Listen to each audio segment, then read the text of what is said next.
Please say your name. My name is Jeff Morgan. I'm from Dallas, Texas. I saw the interview that you did when you talked about the 56 developed nations and how they have very liberal divorce laws and how that affects boys, in particular in the boy crisis. One of the things that I've been concerned about is that we talk a lot about equal shared parenting, but we don't talk about the issue of divorce and what should be done. What is a proper response to looking at the epidemic of divorce, no-fault divorce? You briefly touched on it during that one interview that I saw with you. I was wondering if you would not mind elaborating on that.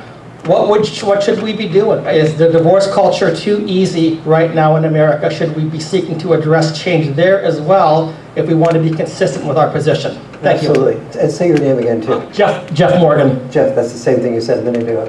Yes. Okay, right. It hasn't changed. It hasn't changed. Yes. Anybody have any thoughts about divorce? Should it be easier? Should it be harder? Is it because the ease of divorce, is this created an incentive for people to leave children without fathers? Say your name. Ginger Gentile. Ginger. Yeah, glad to meet you too. So I spent 13 years in a country that legalized divorce in 1994, next door to a country that legalized divorce in 2006, Argentina and Chile. And people would separate, they'd go to other countries, get married, so they basically become bigamists.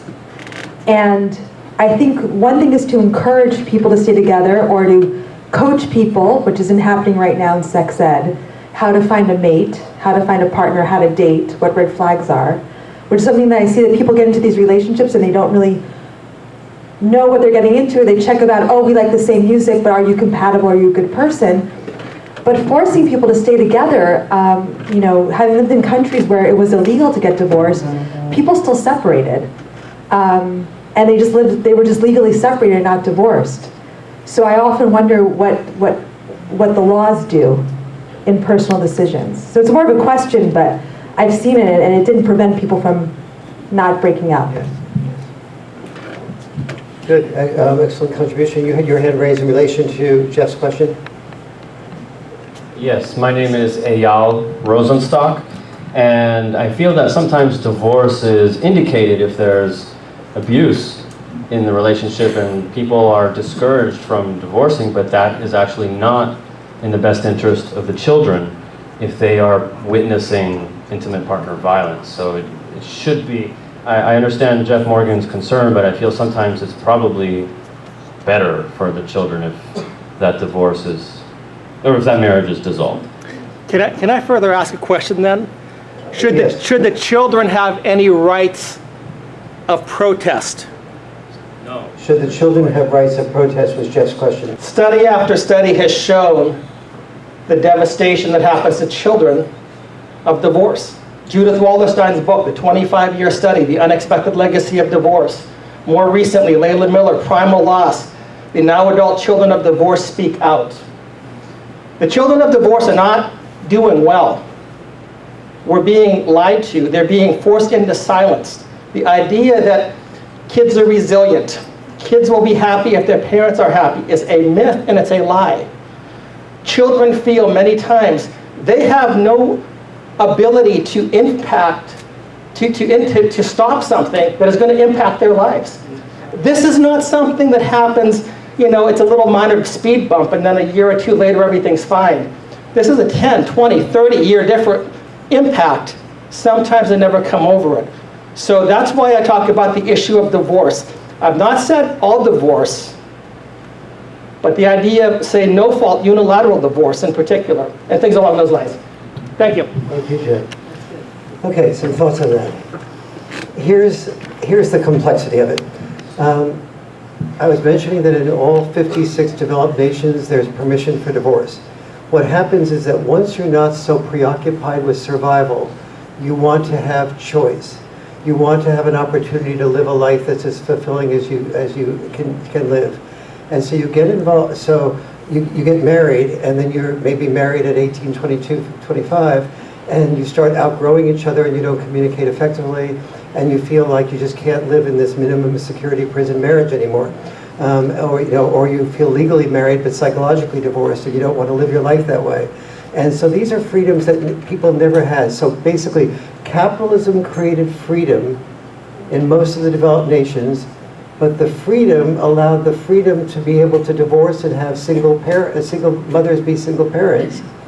And that led to two problems, which is the children of divorce do not do well unless there's at least 4 things that the children of the divorce have. And usually they don't have those 4 things. Those 4 things are an equal amount of time with mother and father. That's number 1, but that's not the only thing. That is number 1 most important thing. And that's why this organization is so crucial. Because if you're going to allow for divorce, you have to have father and mother about equally involved. Number 2, there has to be no bad mouthing or bad body language that the children detect from mother about father or father about mother. And I said bad mouthing or body language. If Ginger is my wife and somebody says, "Oh, we had a wonderful time with Mom last night. It was so much fun," and I go to my brother and say, "Yes, Jeff. What do you tell me about your day?" And Ginger gets the point that when she talks positively about Mom, she gets no attention. Brother gets the attention. She will stop talking positively about Mom and stop sharing those things. That's a type of bad mouthing that is part of the problem. We have seen the work of Glynis Walker, and Glynis Walker has reported to us that when she interviewed children between 5 and 7 years after marriage, that only 11% of parents did not have any parent bad-mouthing the other. That 52% of mothers were the only ones to badmouth the fathers. 11% of the fathers were the only ones to badmouth the mothers. And then in the other cases, both parents bad-mouthed each other. So we have a 5-to-1 ratio of moms bad-mouthing dads versus dads bad-mouthing moms. But whether it's a mom bad-mouthing a dad or vice versa, that's the second most dangerous thing you can do to your child, because the child looks in the mirror, and when the child looks in the mirror, she or he sees, let's say the boy is being bad-mouthed, the father's being bad-mouthed, and the mother says that the dad is irresponsible and a narcissist and only concerned with himself and a liar, and the child looks in the mirror and sees what? Sees the body language of the dad, sees the hair, the style, the nose, the whole style of his own dad, and fears that he'll become the liar, he'll be irresponsible, he's the narcissist. And so, but the boy can't talk to the dad about it, because he's afraid that the dad will respond by talking to the mother, and the mother and father will get into a deeper fight, and that will further destabilize his relationship. Can't talk to the mom because the mom is the one that he's most dependent on, and he doesn't want the mom to withdraw from him or get into a fight with dad either, because it only leads to problems. Boys especially tend not to go to therapists or ask for help or cry or express their feelings, and so they internalize it to a much greater degree and are extremely damaged by it. By the way, I talk about the boy crisis and children of divorce doing very poorly, and the boys of divorce rather doing very poorly in about 70 different areas. Girls of divorce also do very poorly in most of those 70 different areas. Some of them manifest differently, but it's not as intense as how badly boys do. Because single moms, when a girl has a single mom, she at least has the same gender role model. She has more social permission to ask for help.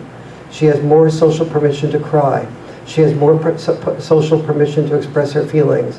So she tends to not do as badly at that. I'll share something with you so I'll go through the other 2 things first. The third is that the father and mother, that these are the 4 must-dos if children of divorce are to do reasonably well. They don't do as well as in intact families, but if all 4 of these are happening, they come close to doing as well as in intact family. The number 3 is that the father and mother be able to live within about 20 minutes drive time from each other. Because if they live too far away from each other, the child ends up resenting the parent whose home she or he has to go to because they miss their activities like soccer or whatever, or they miss a play that their best friend is in, or the birthday of their best friend, and they start resenting going to the other parent's house and having to give up those activities. And also the activities themselves, especially sports and friendships, are extremely important to the development, the health development of the child. So the fourth thing is that the newest research finds that children, even in poor neighborhoods with not the most sophisticated therapists, that children whose parents receive at least once per month counseling that is not emergency based, they do significantly better than children whose parents do not receive counseling, or whose counseling is only dependent on an emergency. If Patrick and Gina, yes, if Patrick and Gina are married and the only time, and they're divorced, and then they go to counseling only on an emergency, they're likely to be saying to the therapist, the emergency creates a time crunch, does not allow either one of them to discover the best intent of the other one. So they come away only more convinced that they made the right decision to divorce. When you're going to relationship counseling that is consistent, they have a chance to talk through what's the best intent. Why did Dad leave the son at the school to play a pickup game, and the kid got into a fight, and Dad didn't care enough to stay at the school with the son while he's in a pickup game. Well, Dad had his reasons for not staying with the son, and it was not the playoff game he was watching. The reasons was that he believed that the son would have a better experience, even if he were beaten up at that playground, that coming back and talking to him about what were the red flags that of potentially being beaten up. What could you have watched out for? What could you have prevented? What could you have said differently? The dad would rather have the child experience that while the child can still report to the dad, rather than go out into the world completely protected and then go into the world unprotected later. But the mom may see, out of goodwill and out of a lot of love, that the dad's interest was more in the playoff game than in the child's safety. But they have two different ways of looking at safety. And long-term counseling that's consistent and reliable, helps both mother and father understand the other father's perspective on counseling. When men and women are married, oftentimes dads get what I call gate kept, or what we all call gate kept. They get the mother may say, you're roughhousing with the kids, you're just a kid of yourself, you shouldn't do the roughhousing, and eventually the dads withdraw from being fully involved with the children and do the one thing that dads are always complimented for, which is earning money. But then you create the father's catch-22, and the father's catch-22 is learning to love the family by being away from the love of the family. But then the children miss the love of the dad and on a real connection level. And all of this can be resolved by dads knowing what are the different styles of parenting that we as dads contribute, and communicating that with love and care and listening skills with the mom, so that there can be in the outcome checks and balance parenting. So thank you.